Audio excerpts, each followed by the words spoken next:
वडगाव कोल्हाटी येथील गट नंबर 9 मधील नागरिकांच्या समस्या दिवसेंदिवस गंभीर होत आहेत। तब्बल 6 एकर परिसरात जागोजागी सांडपाण्याचे तळे साचले असून परिसरात असह्य दुर्गंधी पसरली आहे।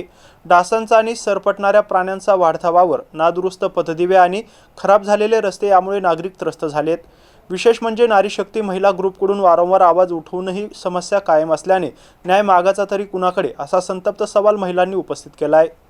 वाळूज औद्योगिक परिसरातील वडगाव कोल्हाटी बजाजनगर ग्रामपंचायतच्या हद्दीत येणाऱ्या गट नंबर 9 मध्ये सांडपाण्याची गंभीर समस्या निर्माण झाली आहे। तब्बल 6 एकर नागरी परिसरात अनेक ठिकाणी सांडपाणी साचल्याने अक्षरशः तळे निर्माण झाले आहेत। वर्षानुवर्षे साचलेल्या या सांडपाण्यामुळे परिसरात दुर्गंधीचे साम्राज्य पसरले। डासांची पैदास वाढल्याने नागरिकांच्या आरोग्याचा प्रश्न गंभीर बनलाय। लहान मुले आणि महिला ज्येष्ठ नागरिकांना याचा सर्वाधिक त्रास सहन करावा लागत असल्याचं स्थानिक रहिवाशांचं म्हणणं आहे। स्थानिकांच्या म्हणण्यानुसार काही ठिकाणी खासगी भूखंडधारक आणि बिल्डर कडून करण्यात आलेल्या अर्धवट भूमिगत ड्रेनेज व्यवस्थेमुळे सांडपाणी इतरत्र वाहून जाते। परिणामी रस्ते, मैदान, उद्यान, मंदिर परिसर आणि खासगी भूखंडामध्ये सांडपाणी साचत आहे। पावसाळ्यात परिस्थिती आणखी बिकट झाली असून चिखल आणि सांडपाण्यामुळे रस्त्यांवरून चालणेही कठीण झाले आहे। त्यामुळे सांडपाणी, निचरा, रस्ते, पथदिवे आणि सुरक्षितता या समस्या तातडीने सोडवाव्यात अशी मागणी नारी शक्ती महिला ग्रुपने केली आहे। यावेळी ज्योती कांबळे, रुपाली ओव्हळ, शीतल साठे, विजया गिराशे, सुरेखा कांदे, प्रतिभा विटुकडे, सुजाता देसले, वैशाली राजपूत, मंगल पाटेकर, सारिका गिराशे यांच्यासह नागरिकांनी प्रशासनाने तातडीने दखल घेण्याची मागणी केली आहे। एकीकडे वाढती लोकसंख्या आणि नागरिकीकरण तर दुसरीकडे मूलभूत सुविधांचा अभाव, अशा परिस्थितीत गट नंबर 9 मधील नागरिकांचा सांडपाण्याचा प्रश्न कधी सुटणार याकडे आता प्रशासनाच्या भूमिकेकडे सर्वांचे लक्ष लागले आहे। अशोक साठे, एमसी न्यूज, वाळूज, छत्रपती संभाजीनगर।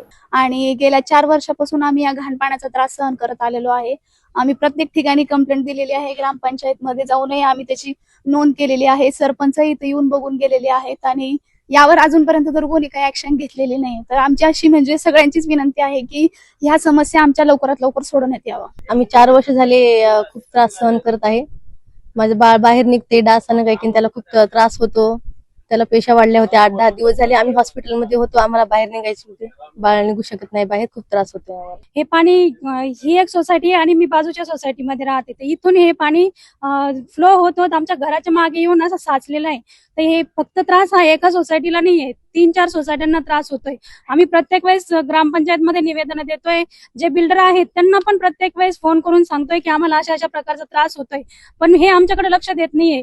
का बरं? हे आम्ही माणसं नाहीत का? मग हे आमच्याकडे लक्ष कधी देणार आहेत आणि आमच्या समस्या कधी सोडवल्या जातील? इतके प्रत्येक वेळेस येतात, फक्त पाहणी करून जातात, पण याच्यावरती ऍक्शन कोणीच घेत नाही। तर याच्यावरती ऍक्शन कधी घेण्यात येणार आहे? आमचा हाच प्रश्न आहे की बाबा आम्ही पण माणसं आहोत, आम्हाला पण जगण्याचा अधिकार आहे, स्वच्छ परिसरामध्ये राहण्याचा अधिकार आहे।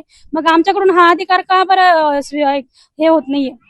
2 वेळेस उपोषण करून पण जर आमचे प्रश्न सोडवले जात नसतील तर मग आम्ही आता याच्यानंतर काय करायला पाहिजे?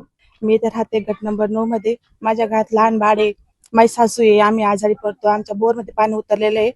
त्याचं आम्ही भरपूर वेळेस सांगितले की हे पाण्याचा खूप आम्हाला त्रास आहे, त्याचे मच्छर डास होत आहे।